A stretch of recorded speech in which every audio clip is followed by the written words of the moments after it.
सादर प्रणाम श्रोतागणों, मैं प्रीति उपाध्याय आज एक बार फिर आपका धार्मिक व्रत कथा की YouTube चैनल पर हार्दिक स्वागत करती हूँ।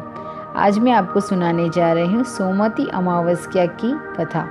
मित्रों, अगर आप इस चैनल पर पहली बार आए हो तो इस चैनल को ज़रूर सब्सक्राइब करें। मैं आपसे वादा करती हूँ कि यह चैनल आपके लिए बहुत ही उपयोगी साबित होगा, इसलिए इसे लाइक करें तथा पूरी जानकारी प्राप्त करने के लिए अंत तक वीडियो को जरूर देखें, ताकि आप यहाँ से अधूरा ज्ञान लेकर ना जाएं। यूँ तो एक साल में 12 मास होते हैं और हर मास में एक अमावस्या आती है। इस तरह प्रति वर्ष कुल 12 अमावस्या आती हैं, परंतु जब भी यह अमावस्या सोमवार के दिन आती है तो इसे सोमवती अमावस्या कहा जाता है।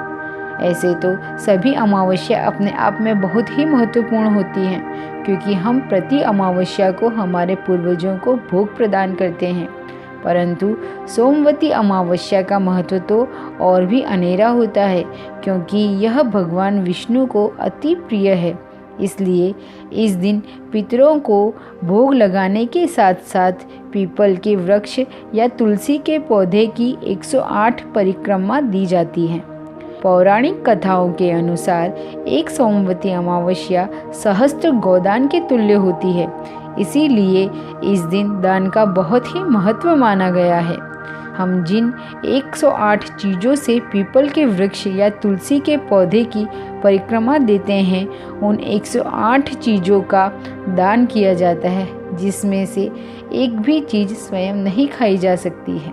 सोमवती अमावस्या का व्रत पूजन करने से सौभाग्य की प्राप्ति होती है, संतान सुख में वृद्धि होती है और शिव कृपा प्राप्त होती है, जिससे अकाल मृत्यु का भय समाप्त हो जाता है और भगवान विष्णु तथा विष्णु प्रिया लक्ष्मी की कृपा भी प्राप्त होती है।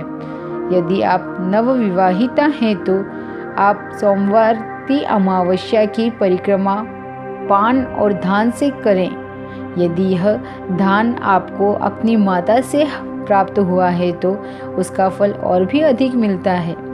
इस दिन सुहागन स्त्रियां सिर धोकर नहाती हैं, फिर पीपल या तुलसी के पेड़ की पूजा करती हैं, कथा सुनती हैं और अपनी श्रद्धा अनुसार 108 वस्तु या 11 वस्तु या कोई चीज़ जिसे तोला जा सके, ऐसी 1.25 किलो या 1.25 पाव के समान दान करती हैं। यह व्रत सुहागन स्त्रियां अपने सुहाग की लंबी उम्र के लिए रखती हैं। अब मैं आपको सुनाने जा रही हूँ सोमवती अमावस्या की व्रत कथा। तो सुनिए।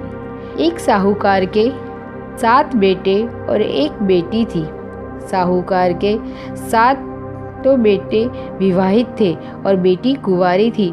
उनके घर रोज सवेरे एक ब्राह्मण भिक्षा मांगने आता था। जब भी वह साहूकार की कोई बहू या सेठानी उसे भिक्षा देती तो वह उन्हें आशीर्वाद देता और कहता, सेली हो जे, सपूती हो जे, अपने पति के कांधे राज कर जे। पर जब भी साहूकार की बेटी भिक्षा देती तो वह उसे आशीर्वाद देता और कहता, सेली हो जे, सुखी हो जे, अपने भाई भौजाई के कांधे राज कर जे। साहूकार की बेटी को यह बात बुरी लगती थी, अतः एक दिन उसने अपनी माँ से कहा कि माँ, मैं ये पंडित जी को जब भाभियाँ और आप भिक्षा देते हो तो आप लोगों को आशीर्वाद देते हुए कहते हैं, सेली हो जे, सपूती हो जे, अपने पति के कांधे राज कर जे, परंतु जब मैं भिक्षा देने जाती हूँ तो मुझे आशीर्वाद देते हुए कहते हैं, सेली हो जे, सुखी हो जे, अपने भाई भौजाई के कांधे राज कर जे। तो उसकी माँ ने कहा कि तू कल भिक्षा देने जाना, जब वो तुझे आशीर्वाद देंगे तो मैं उनसे ऐसा आशीर्वाद क्यों दे रहे हैं, ऐसा अवश्य पूछूंगी। तो पंडित जी ने कहा कि इसकी किस्मत में सुहाग नहीं है, इसीलिए मैं इसे ये आशीर्वाद देता हूँ। तब सेठानी जी ने पंडित जी से पूछा कि इसका कोई उपाय नहीं है क्या, इसका सुहाग बना रहे। तब पंडित जी ने अपने पोथी पुराण खोलकर देखे और कहा कि एक उपाय है कि यदि सोना धोबन इसकी शादी में आकर अपना आशीर्वाद दे तो इसका पति बच सकता है। तो उसकी माँ पूछती है कि कौन है ये सोना धोबन और कहाँ रहती है। तो पंडित जी कहते हैं कि 7 समुंदर पार सोना धोबन का गांव है। तो सेठानी अपने बेटों से कहती है कि सोना धोबन के गांव उसकी बहन को लेकर जाना है। 6 बेटे तो मना कर देते हैं, पर 7वां बेटा तैयार हो जाता है।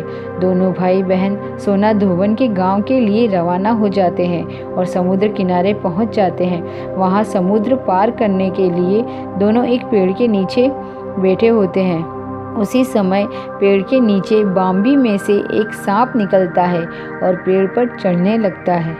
उसी समय बहन की नज़र उस सांप पर पड़ जाती है, तो वह अपने भाई से कहती है कि देख, किस पक्षी के अंडे पेड़ पर हैं जिसे ये सांप मारकर खा जाएगा, और बेचारे अपने बच्चे न पाकर कितने दुखी होंगे।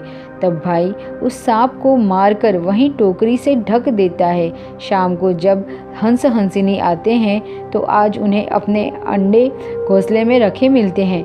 हंसिनी खुश होकर कहती है कि रोज तो कोई पापी हमारे अंडे मारकर खा जाता था। तब वह बहन उनसे कहती है, वह उन्हें टोकरी के नीचे पड़ा सांप दिखाती है कि रोज यह सांप आपके अंडे खा जाता था, आज हमने उसे मार दिया है। इससे हंस हंसिनी बहुत खुश होते हैं और उन्हें अगले दिन अपनी पीठ पर बैठाकर समुद्र पार सोना धोबन के गांव में छोड़ देते हैं। सोना धोबन का भी बहुत बड़ा परिवार था, जिसमें उसके बेटे बहुएं सब साथ में रहते थे। साहूकार का बेटा बेटी भी गांव में एक घर लेकर रहने लगे। रोज रात को साहूकार की बेटी सोना धोबन के घर जाती और खाना पीना, बर्तन साफ करना, कपड़े धोना, घट्टी पीसना सब काम करके सुबह होते होते अपने घर आ जाती थी। इस तरह कई दिन तक यह चलता रहा। एक दिन सोना धोबन ने अपनी बहुओं से पूछा, आजकल तुम्हारी लड़ाई झगड़े की आवाज़ नहीं आती, क्या बात है? तो सब बहुएं बोली कि हमें सारा काम किया हुआ मिल जाता है, तो हम क्यों झगड़ें? तो सोना धोबन ने पूछा, कौन करता है सारा काम? तो बहुएं बोली, हमें क्या पता। तो सोना धोबन ने पता लगाने का निश्चय किया और वह रात भर जागती रही। पर जब वह लड़की उसके पिकदान की पिक फेंकने उसके कमरे में आती, तब तक उसे नींद आ जाती है। दूसरे दिन सोना धोबन की बहुएं उससे पूछती हैं कि माँ, सब आपको पता चला कि कौन काम करके जाता है? तो सोना धोबन कहती है कि आज तो उसे नींद आ गई थी, पर अब वो हाथ पैरों में चीरा लगाकर उसमें नमक मिर्च लगाकर बैठेगी, ताकि दर्द के मारे उसे नींद नहीं आएगी। और वह रात भर जागती रही। जब वह लड़की उसके पिकदान की पिक फेंकने के लिए उसके कमरे में आई, तब वह उसका हाथ पकड़ लेती है और पूछती है कि तू कौन है, भूत है या चुड़ैल है? फिर उस लड़की ने कहा, मैं एक साहूकार की बेटी हूँ। सवेरे मेरा भाई आकर आपसे सारी बात कहेगा। सवेरे उसका भाई आकर सारी बात बताता है। तो सोना धोबन उसकी शादी में आने को तैयार हो जाती है और उनसे कहती कि आप शादी के पहले मुझे न्योता दे देना, मैं शादी के दिन आ जाऊँगी। फिर वे दोनों भाई बहन अपने घर चले जाते हैं और बहन के लिए लड़का ढूंढकर शादी की तारीख पक्की कर देते हैं और सोना धोबन को भी न्योता भेज देते हैं। शादी के दिन फेरे के ठीक बाद दूल्हा मर जाता है। तब सोना धोबन संकल्प लेकर दूल्हे के मुंह में पानी डालती है और वह उठकर बैठ जाता है। फिर सोना धोबन उसी समय घर जाने को कहती है, तो सब उसे रुकने के लिए कहते हैं, तो वह मना कर देती है। सब उसे विदाई के लिए सामान देते हैं, तो वह मना कर देती है और सामान भी नहीं ले जाती और केवल मंडप की एक चौंवरी लेती है। अगले दिन सोमवती अमावस्या होती है। सोना धोबन समुद्र के किनारे ही सोमवती अमावस्या की पूजन करती है। वह हमेशा सोमवती अमावस्या को 108 वस्तुओं का दान देती थी। आज उसके पास कुछ नहीं था, तो उन्होंने मंडप की चौंवरी के 108 टुकड़े करे और उसमें से समुद्र किनारे की मुट्ठी रेत भरकर संकल्प लेती है कि आज के पहले मैंने जितने भी सोमवती अमावस्या के व्रत किए वे तो साहूकार की बेटी के पति को दे दिए, पर आज जो व्रत करूँगी उसका फल मेरे पति को देना। और बहुत से ब्राह्मण जिनको सोना धोबन दान दिया करती थी वे सभी आ जाते हैं और उससे वही दान लेते हैं, पर कुछ लोग रेत और चौरी का टुकड़ा देखकर उसे वहीं फेंक जाते हैं, लेकिन कुछ सीधे साधे लोग उसे भी ले जाते हैं और घर जाकर देखते हैं कि सब सोना और हीरे बन जाते हैं। जो उसे फेंक देते हैं वे पछताते हैं कि उन्होंने ये क्या फेंक दिया। अब सोना धोबन घर पहुंचती है तो वहाँ रोना मचा रहता है। सोना धोबन का पति मर जाता है। उन्होंने जाने से पहले घर में सबको बोल दिया था कि मेरे पीछे से कुछ हो जाए तो उसे वैसे कि वैसा ही रहने देना।